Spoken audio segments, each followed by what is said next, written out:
Bir yanıyla da hem bölgede işlenen suçlar gerek fotoğraflarla gerek görsellerle de raporlaştırılıyor bir yanıyla da. Çok sayıda kurum da bu bölgelere giderek orada yaşanan savaş suçlarını da açığa çıkaran bir noktada duruyor.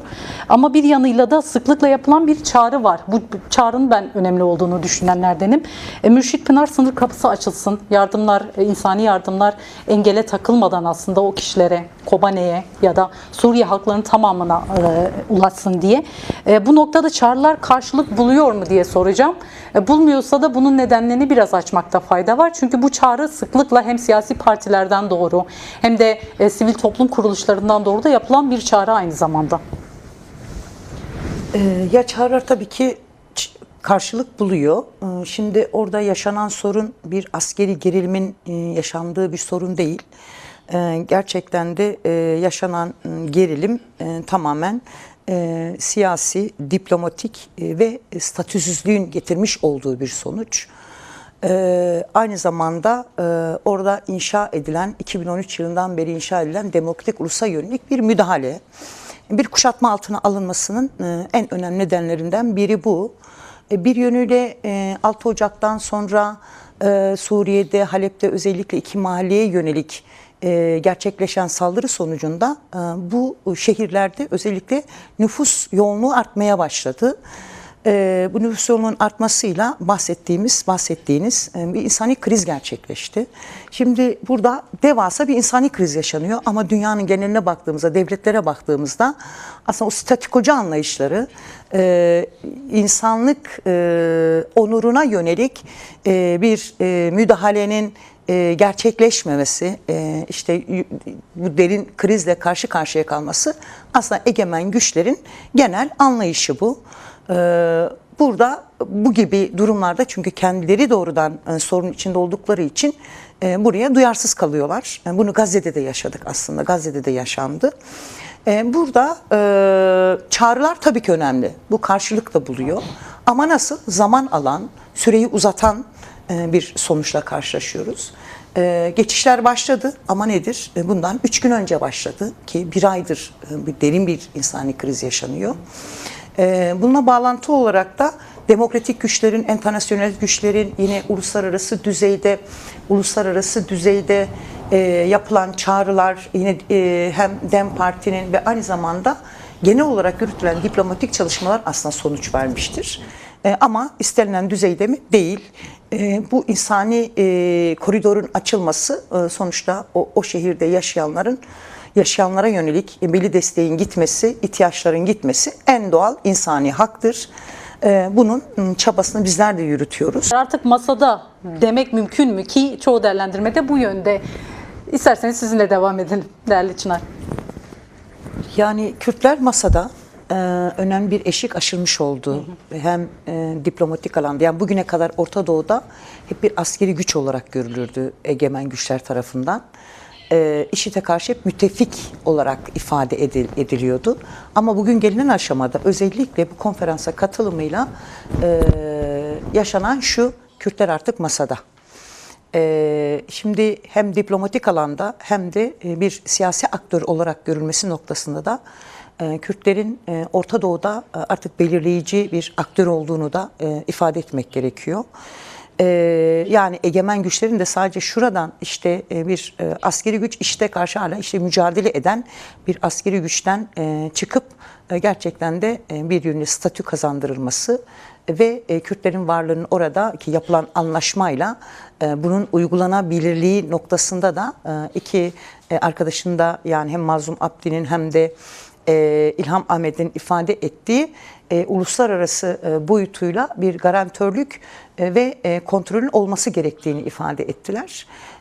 Kürtler bundan sonra yapacakları ve daha doğrusu şöyle diyelim, egemen güçlerin bundan sonra atacakları her adımda Kürtler üzerinden ki vekilimiz de ifade etti, 4 parça üzerinden karşılarına Kürt halkı çıkacaktır ve çıkan Kürt halkı artık kendi kendini yöneten boyutuyla da bir noktaya gelmiş bulunuyor. Ulusal birlik boyutuyla da bir birlik sağlanmış oluyor. Bunların hepsi aslında artık bir siyasi aktör olduğunu gösteriyor. Geçtiğimiz hafta İmralı heyeti Erdoğan'la, Cumhurbaşkanı Erdoğan'la görüştü. Hemen akabinde bugün Kürt Halk Önderi Abdullah Öcalan'a ziyaret gerçekleştirildi. Ve bir yanıyla da aslında sürecin biraz hızlandığını söylemek mümkün mü? Çünkü bugün de yine meclis komisyonu rapor yazımı için de toplandı ve bir oylamaya gidecek aslında.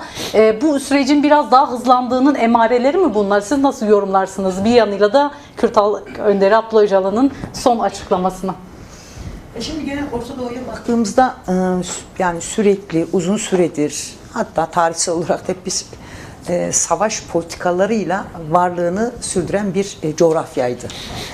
Bu coğrafya üzerinden şimdi kapitalist sistemin kendisi, egemen güçlerin kendisi artık bu işte ayrımcılıkla, işte inançları karşı karşıya getirerek, halkları karşı karşıya getirerek savaş politikalarını hep geliştirdiler. Ama ulus devletin zihniyeti ve kapitalist sistemin zihniyeti bu. Bugün gelinen aşamada ki bu yapılan konferansta da bu açığa çıkıyor. Artık bu kapitalizmin de ulus devletin de zihniyetinin kendisinin bu topraklarda ve dünyada aslında işleyemeyeceğini ifade ediyor. Çünkü bir yıkım politikası beraberinde getirmiştir. Bu yıkım politikasıyla birlikte ne yaşanıyor? Hem bu ülkelerin şirketlerinin yayılma politikasının da önüne, yani kapitalist sistem içerisinde yayılma politikasının da önüne geçilmiş oluyor. Pazar alanları da daralmış oluyor. Sürekli bir savaş alanlarının olduğunu düşünün. Ürettiğiniz malı kime satacaksınız? Demokrasi yok ise bir coğrafyada, sürekli savaş alanı var ise bu sadece kendilerine göre bir savaş endüstrisi üretimiyle artık kapitalizmin ve ulus devlet zihniyetinin yaratmış olduğu o milliyetçilikle varlığını sürdüremeyeceğini artık görüyor. Aslında bu güvenlik konferansının toplantısı sonuçta 63 yıldır galiba devam ediyor. 62 yıldır devam ediyor. Buraya gelindiğinde bu konferans toplantısı sonucunda artık kapitalizmin kendisini klasik reformlarla işte belli noktalarda ya da anlık, günlük, kısa vadeli politikalarıyla yol yürümeyeceğini gördü. Bu bağlam üzerine de baktığımızda Orta Doğu'da demokratik ulus dediğimiz halkları kapsayan, inançları kapsayan, farklı kimlikleri kapsayan ve buna dair de kendi aslında bu toplumda nasıl bir ekonominin inşa edilmesine yönelik bir yol haritası var. Bu yol haritası tam da bugüne kadar sürdürülen, o egemen güçlerin sürdürmüş olduğu politikalara bir yerde bir reçete olmuş oluyor. Yani siz bugüne kadar bir yıkıma uğrattınız, doğayı, her şeyi talan ettiniz, halklara eşit paylaştırmadınız, ciddi bir ezilme gerçekleşti, yok sayılma gerçekleşti, inkar edilme gerçekleşti ve bugün artık gelinen aşamada Sayın Öcalan'ın ortaya koymuş olduğu demokratik ulusun ne kadar yerinde bir paradigma olduğunu hem kapitalist sisteme karşı hem de ulus devletin zihniyetine karşı, ikisi zaten birbirini besleyen iki ayak ve bu süreçte böyle bir aşamaya gelinmesi tabii kolay olmadı. 52 yıldır yürüyen, belki hızlı ilerliyormuş gibi yaşıyoruz biz bunu. Ama bir yönde baktığımızda 52 yıldır, işte 2013'ten beri de Kurojava'da süren bir mücadele var ve her daim bu topraklar saldırıya maruz kaldı. Bunun getirmiş olduğu birikimler, emekler, bedeller, halkların artık yoksulluk, derin krizlerle, çoklu krizlerle karşı karşıya kalması, yani kapitalizmin kendisinde derin bir buhran yaşandığını görebiliriz. Ulus devletin artık çözüldüğünü, işte çözen özellikle Kürt Özgürlük Hareketi'nin yürütmüş olduğu mücadelede bu temelde esas bir yüz olmuştur. Esas mücadelenin özü olmuştur. Biraz bu boyutuyla aslında hızlanmasının bir nedeni de bu, ciddi bir birikim var. Artık bu toprakların başka bir şeye dönüşmesi gerekiyor. Bu da tam ortaya konulan Kürt Özgürlük Hareketi'nin demokratik ulus paradigması bu topraklarda başka bir yaşamı açığa çıkarmış oluyor. Belki de parantez açmayı gerektirecek kısımlardan bir tanesi yeni anayasa tartışmaları ya da raporun gerçekten ortak bir paydada buluşup buluşmayacağı meselesi. Çünkü sadece Kürtlerin meselesi olmaktan çıkar bir yerde de duruyor aynı zamanda. Türkiye halklarını, belki de bugün Orta Doğu'yu tartıştığımız gerçeklikte oranın halklarını, belki de geleceğini güvence altına alan bir noktada da olacak olan bir rapor aşamasıdır ya da yeni anayasa tartışmalarıdır. Sizin ifade etmek istedikleriniz, eklemek istedikleriniz varsa alalım. Şimdi önemli bir yol haritası var. Yani önderlik tarafından, Kürt Halk Önderi Sayın Öcalan tarafından ortaya konulan.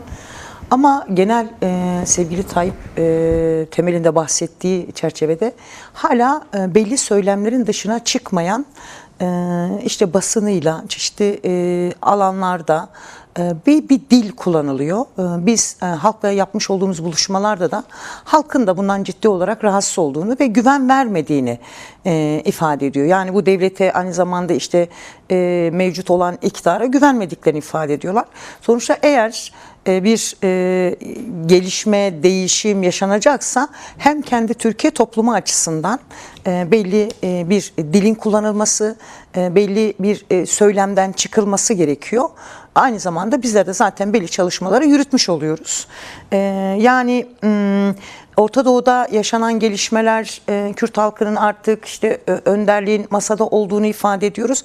Ama hala somut adımların atılmaması, önderliğin hep ileride ilerlemesi noktasında ciddi bir çabasının olduğunu, işte DEM heyetinin görüşmesiyle, işte gündemi takip etmemizle bu sonuca ulaşıyoruz. Ama belli söylemlerden de artık çıkılması gerekiyor. Çünkü Kürt halkı bu noktada bu devletin aklına güvenmiyor. Tarihsel olarak yaşadıklarından dolayı. Bu önemli. Bunu özellikle sevgili Tayyip programdan kopmamış olsaydı bunu sormuş olacaktım. Yani buna dair işte raporda bu söylem geçerse yani sonuçta sanki ortada bir tarihsel bir sorun yok. Tam da sevgili Tayyip'in ifade ettiği gibi bir silahlı örgütün ortadan kaldırılması, sadece bu bağlam üzerinden yaklaşılıyormuş gibi bir yansıması gerçekleşmiş oluyor. Ama bir yandan da MHP lideri Devlet Bahçeli olsun, yine partinin sözcüsü Fethi Yıldız tarafından yapılan açıklamalar var. Gerek umut hakkı uygulansın üzerinden yapılan bir çağrı, ki keza yine Selahattin Demirtaş'ı da içine alan Ahmetler makama söylemini hatırlıyorsunuzdur. Evet. Kuşkusuz ki bu bir yanıyla da böylesi çağrılar da yapılan bir süreç aynı zamanda, ama hani karşılığını bulup bulmadığı noktasında elbette ki fikirlerinizi ifade edebilirsiniz, ama bu biraz da bu sürecin ruhuna denk düşüyor mu bu açıklamalar, ya da bu açıklamalar bu durumu karşılıyor mu? Hani bir yandan böyle çağrılar yapılıyor ama bir yanıyla da ortada somut atılan somut adımlar yok mesela.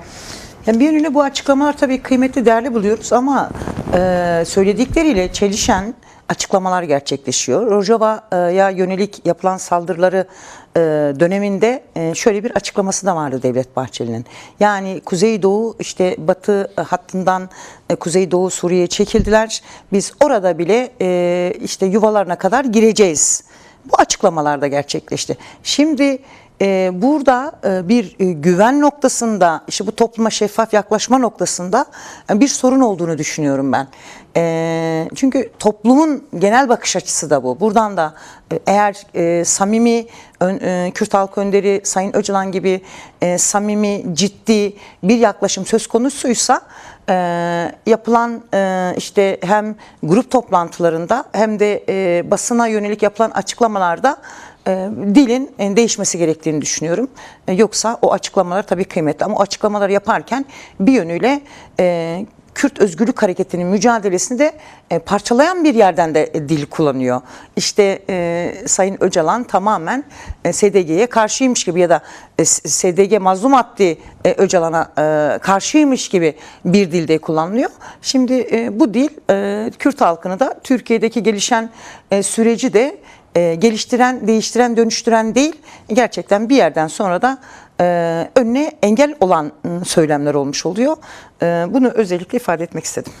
Sahadaki karşılık bize neyi anlatıyor? Belki buradan da devam etmekte fayda var. Çünkü halkın talepleri de aslında programın başından itibaren konuştuğumuz taleplerden bağımsız değil mi? Bugün uluslararası komplonun 27. yıl dönümünü geride bıraktığımızda açığa çıkan en önemli başlıklardan bir tanesi fiziki özgürlük meselesiydi, umut hakkı meselesiydi. Yine Rojava'nın statüsünün kabulü noktasındaki taleplerden bir tanesiydi. Kuşkusuz ki buradaki süreçle Ankara'nın gündemiyle ya da Rojava'nın gündemiyle işleyen talepler ya da mesajlar birbirinden bağımsız işlemiyor. Yani halkın talepleri ne doğrultuda o zaman bu noktada. Çünkü bir yanıyla da yaratılmaya çalışılan suni tartışmalar da var aynı zamanda. Ben onları çok fazla girmek istemiyorum açıkçası. Bilen zaten biliyor bu noktada. Ama halk nerede duruyor? Halk neyi sahipleniyor diye demek mümkün. Dilerseniz Arife Çınar sizinle devam edelim. Ya halk öncelikle her dönem olduğu gibi bu dönemde yoğun bir şekilde barış sürecini sahipleniyor. Müzakere sürecini sahiplenen bir yerden bakıyor.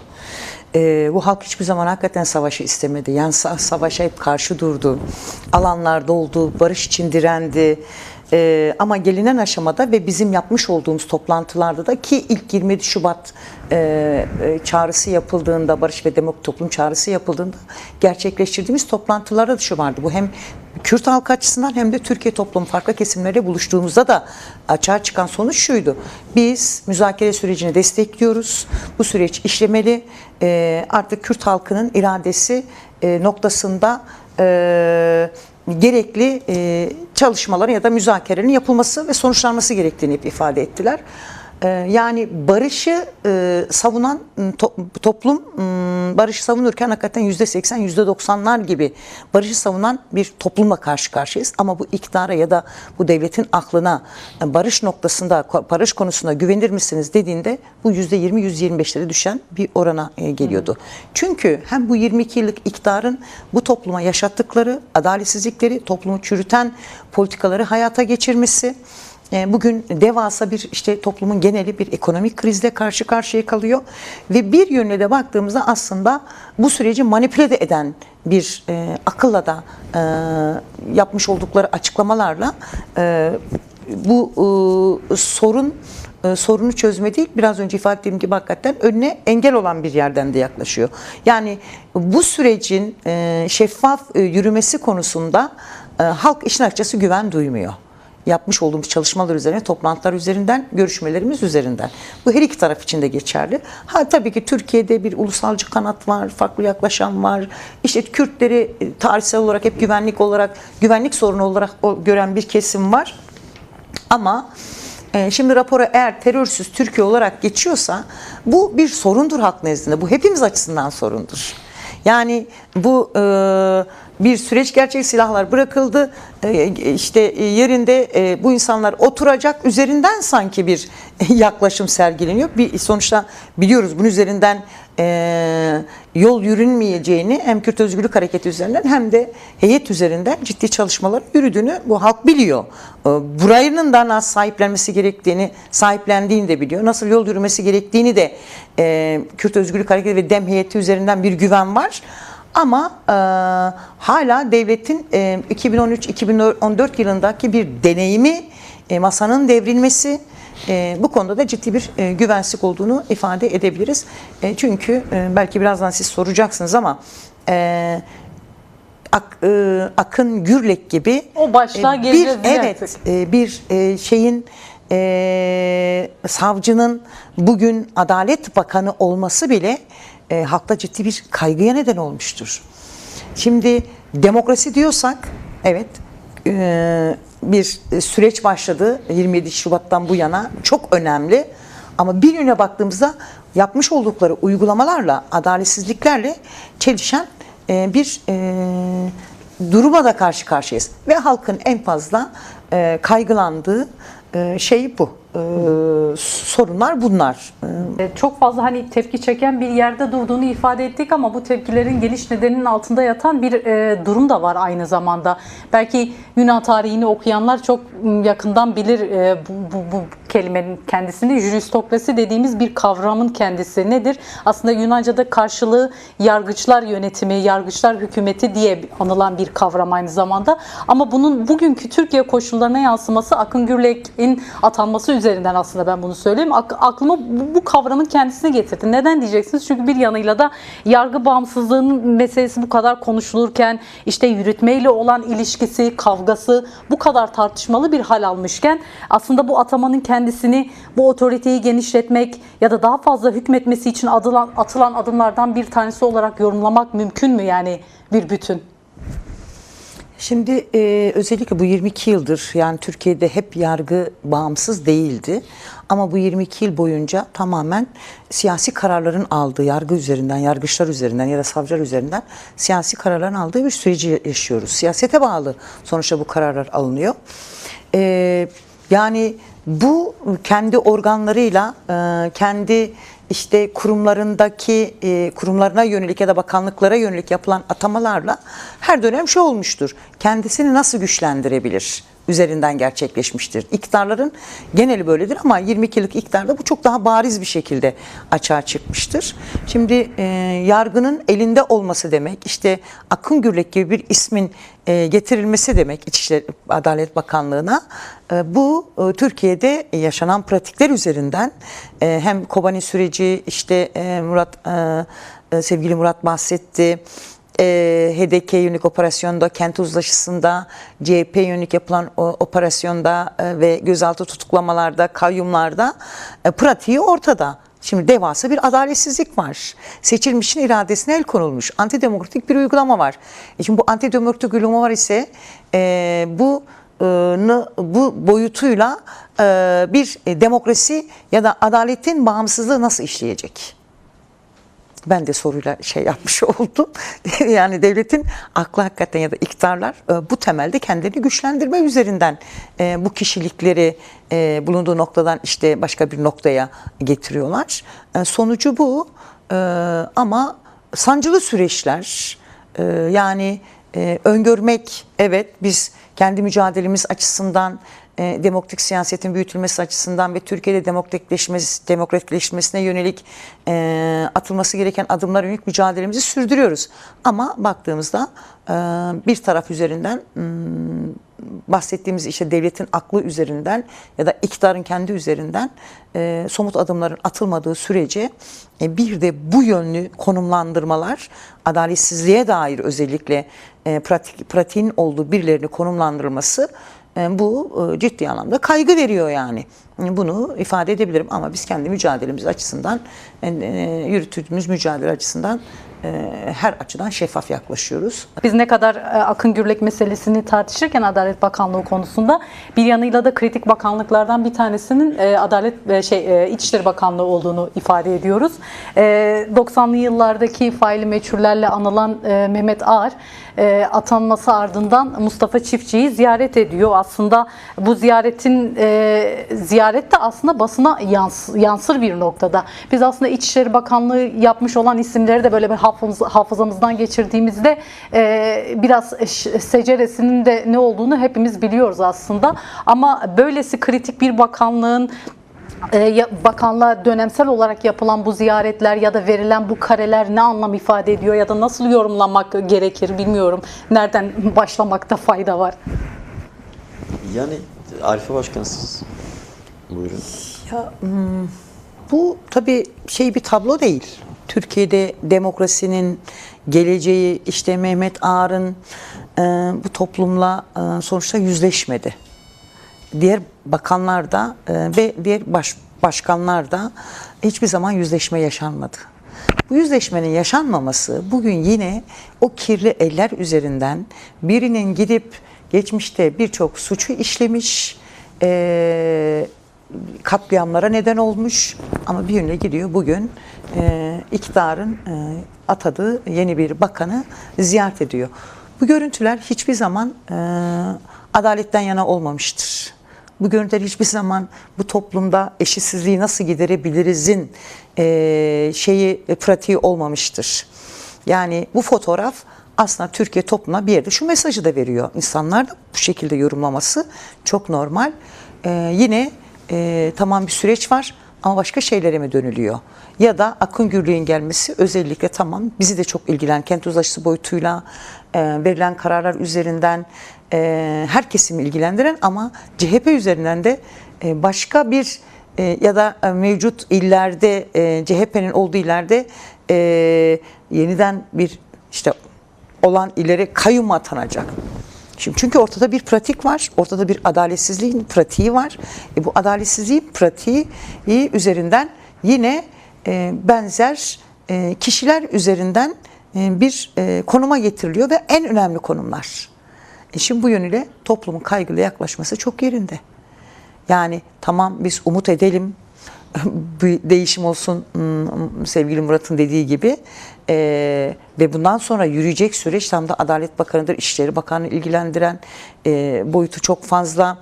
Bura üzerinden yani bu sorunu büyüten tarafların tekrar belli alanlarda olması her kesim açısından kaygı vericidir diye düşünüyorum. Ya sonuçta bizim demokrasi mücadelemiz devam ediyor. Önemli kazanımlar var. Tam da sevgili Murat'ın ifade ettiği gibi. Bu sürecin ben de hızlı gelişeceğini düşünüyorum. Değişimlerin olacağını düşünüyorum. Ama bizim de mücadele hattımızı büyüttükçe bu ikinci aşamanın da ve demokratik toplumun inşasında da İstanbul kenti üzerinden önemli rol oynayacağımızı düşünüyorum.